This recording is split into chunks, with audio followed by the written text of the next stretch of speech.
Okay, here's another kind of a transformation.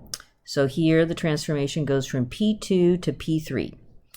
So down here they tell you what the two bases are, right? So what the transformation is, it says it takes the polynomial and takes it into t plus 5 times p of t. All right, so let's just do what it says. So find the image. So the transformation of this vector will be t plus 5 times p, and I'm just going to put it in.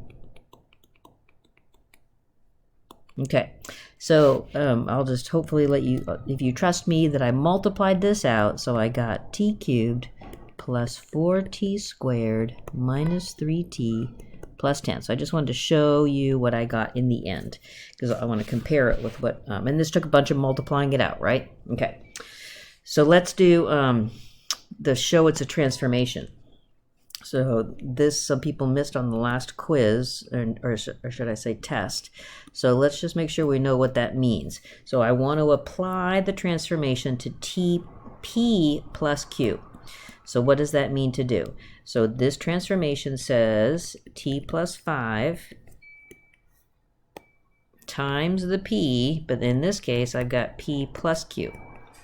So then I'm going to take the time to distribute this out. So I'm going to multiply, right, not FOIL it all out, but I'm going to take t plus 5 times the p, and then I'll have t plus 5 times the q, and then this is where I can say this is equal to t of p, and this is equal to t of q. And that's what I wanted to show. I wanted to show that this is equal to this. So that's one of the two criteria for linear transformation. The other is taking a constant times the transformation. So I apply the transformation, I carry along the CP, right? Just like it says, put CP in here instead of just the P. And then I use what I know about constants. I can pull this constant all the way out in front. And then this is the same thing as saying take a constant times the linear transformation, because this is equal to this. So I've shown both of the two criteria. Okay, so now I'm being asked to find the matrix for the transformation. So that means like find the M, right? Find the matrix for the transformation. So that means I have to apply the transformation. So let me just write it here, because it's going to be out of my screen in a second. This is the transformation, right? Multiply t plus 5 times the p of t, because I have to apply the transformation to each one of these three basis vectors. So t of 1. Okay, so I'm going to have t plus 5 times 1, right? Because this 1 is the p, so I put that in there, right? So this just gives me t plus 5. So it's my job to write this as a vector in terms of the codomain vectors, basis vectors, the codomain basis vectors. So it's going to be 5 for the constants, 1 for the coefficient of the t's. The t squares and the t cubes both give me zeros. So in the end, I have to write it in terms of the codomain basis vectors. All right, so let's go move on to the second basis vector in the domain. So I take and apply the transformation, which says take t plus 5 times my p, so t plus 5 times this. So I'm going to multiply it out. Okay, so now I'm going to write it as a vector in terms of my codomain basis. So I have 0 constants, a 5 in front of my t, a 1 in front of my t squared, and a 0 in front of the t cubed. All right, so let's go and apply the transformation to t squared. So t plus 5 times t squared, so it'll give me t cubed plus 5t squared.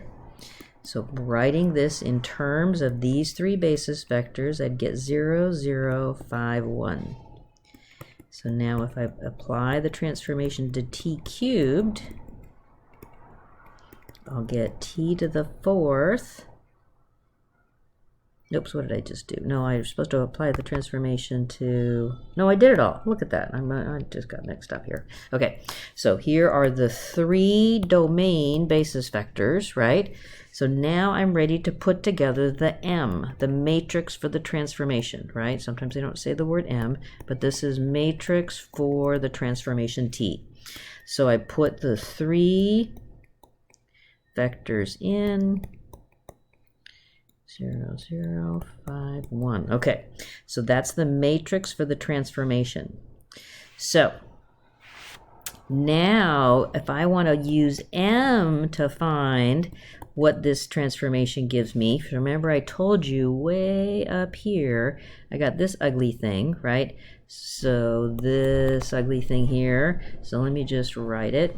So I got t cubed plus 4t squared minus 3t plus 10, and that was after multiplying, right, t plus 5 times my polynomial. So that was the transformation, right? So that was from part A.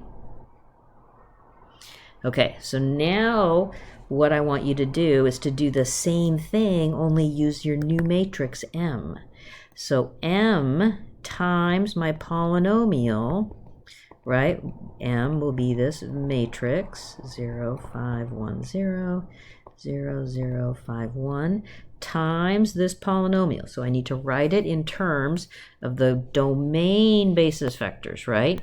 So I've got 2, negative 1, 1. And so this is a 4 by 3 matrix times a 3 by 1. So that's all well and good. Okay, so it should get out a 4 by 1, right? A 4 by 1. So let's go and do it.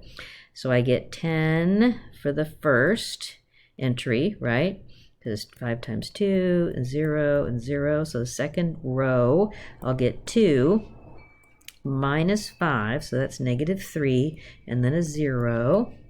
And then 0, negative 1 plus 5, so that's a negative 1 plus 5, so that gives you a positive 4.